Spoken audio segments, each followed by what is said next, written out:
Equipo 5. Los aspectos formales del grafismo y su interpretación, letras, números y signos de puntuación. Los integrantes son Gabriel Martínez, Luis Ángel, Gutiérrez Tobailenelli, Méndez Piña, Enid Karime, Sandoval Saavedra, Jocelyn del Carmen.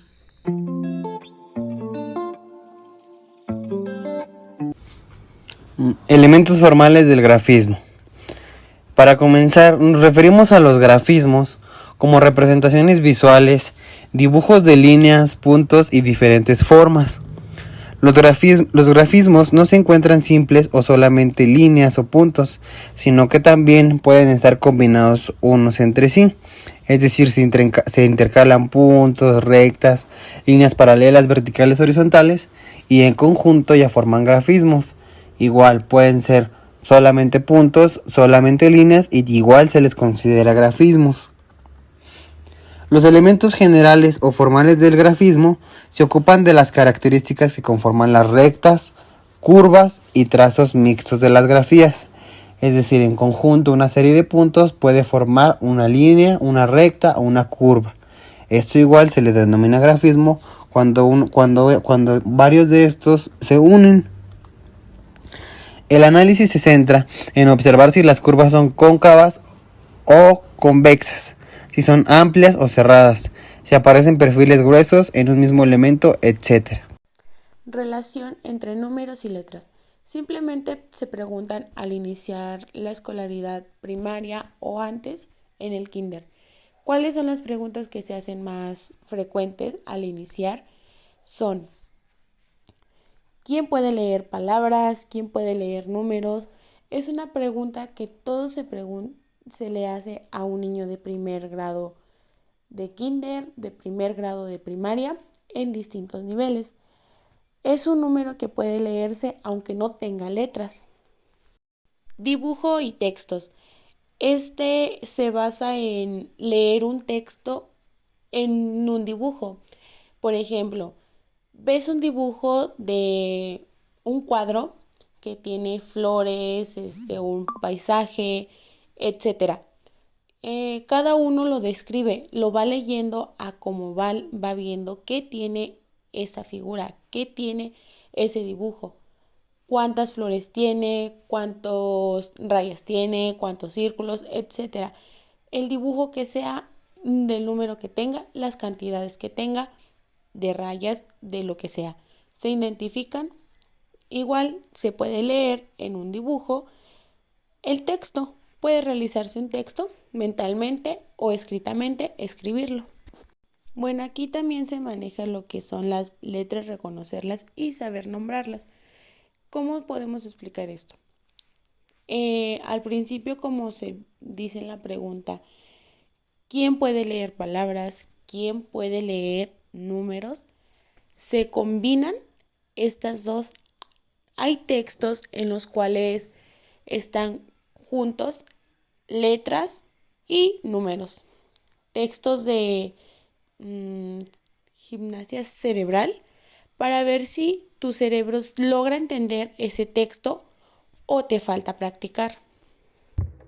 Ahora hablaremos sobre la distinción entre letras y signos de puntuación. La distinción son las diferencias que se tienen entre las letras y los signos donde los niños pueden diferenciar uno del otro.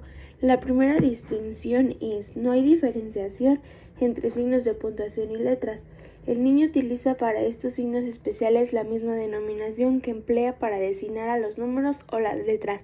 En este ejemplo nos dice que no hay ninguna relación, no hay ninguna diferencia, que es lo mismo, que así como hay letras, también son los signos de puntuación, como por ejemplo que los signos punto y coma, el de interrogación y el de admiración los relacionan, por ejemplo, el de interrogación, que es el número 6, por la silueta, que los dos paréntesis es la letra O, porque es lo que forma, que los dos puntos son el 6, etc. O sea, tratan de relacionar y piensan que no hay ninguna distinción.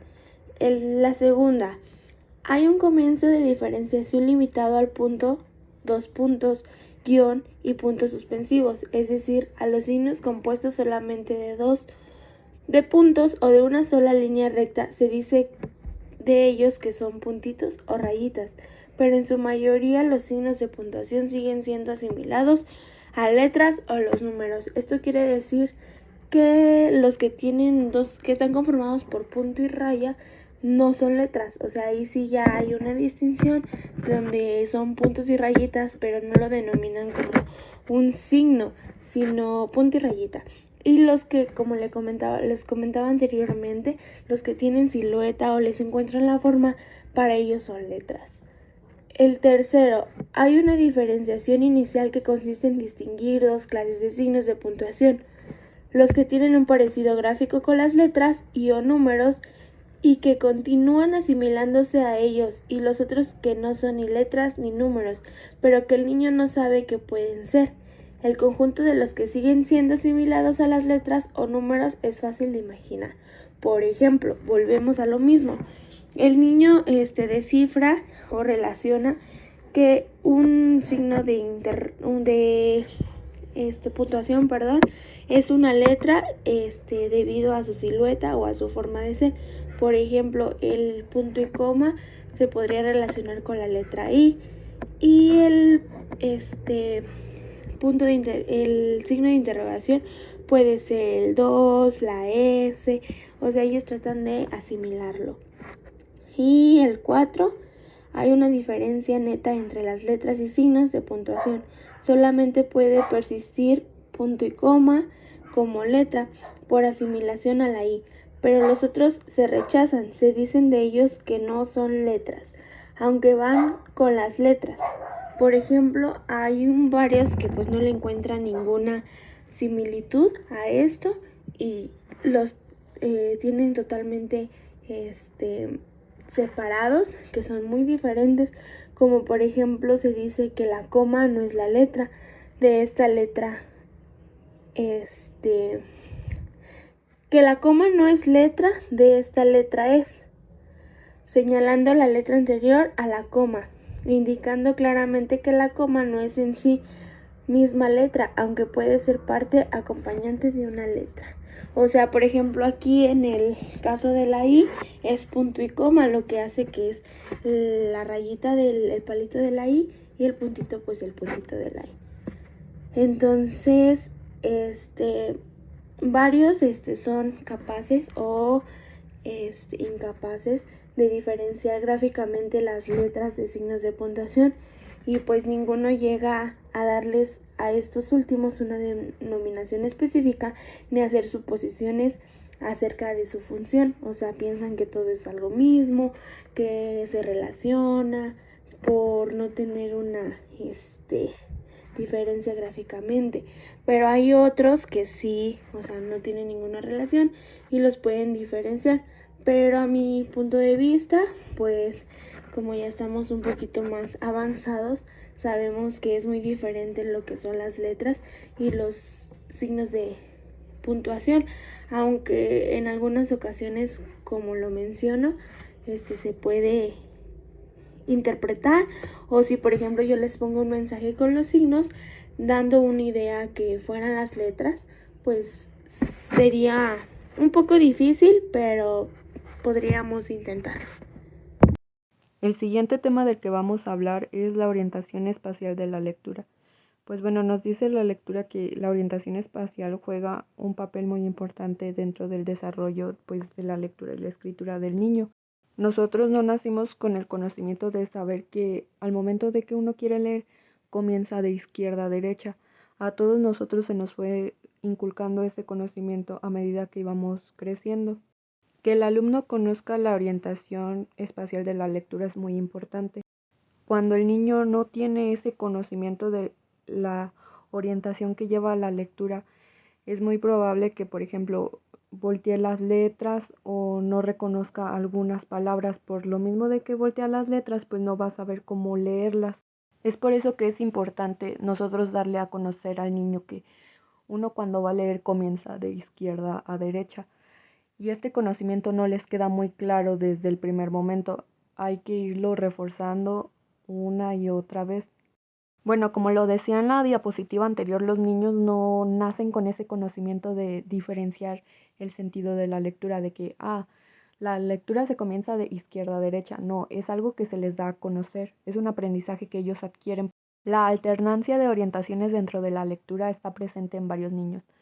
Bueno, algunos ejemplos de lo que es esto es de que hay algunos niños que empiezan a leer de derecha a izquierda, o también de que están leyendo y se saltan un párrafo, o de que terminan una lectura en una página y en la siguiente página, en lugar de comenzar pues de la parte superior y de izquierda a derecha, ellos comienzan de la parte inferior y igualmente de derecha a izquierda.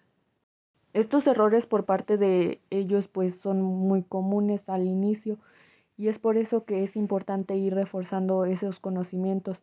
Al momento de que pues uno le lea un cuento, una historia o algún otro ejemplo de algún tipo de texto, es importante que nosotros señalemos con nuestro dedo el renglón que vayamos leyendo para que así el niño sepa que no debe de brincarse algún renglón, la orientación de la lectura que lleva y así irlo reforzando hasta que él por su propia cuenta tenga ya ese conocimiento adquirido. Es por eso que es importante dejar en claro cuál es la orientación de la lectura para los niños y así ellos puedan desarrollar sus habilidades dentro de la lectura. Podemos concluir que parte fundamental de la lectoescritura es entender la composición de las letras, números, signos que se tienen ante la vista, ya que, más allá de descifrarlos, se descomponen en nuestra mente y generan un significado o valor que, en conjunto, crean la experiencia de leer y escribir.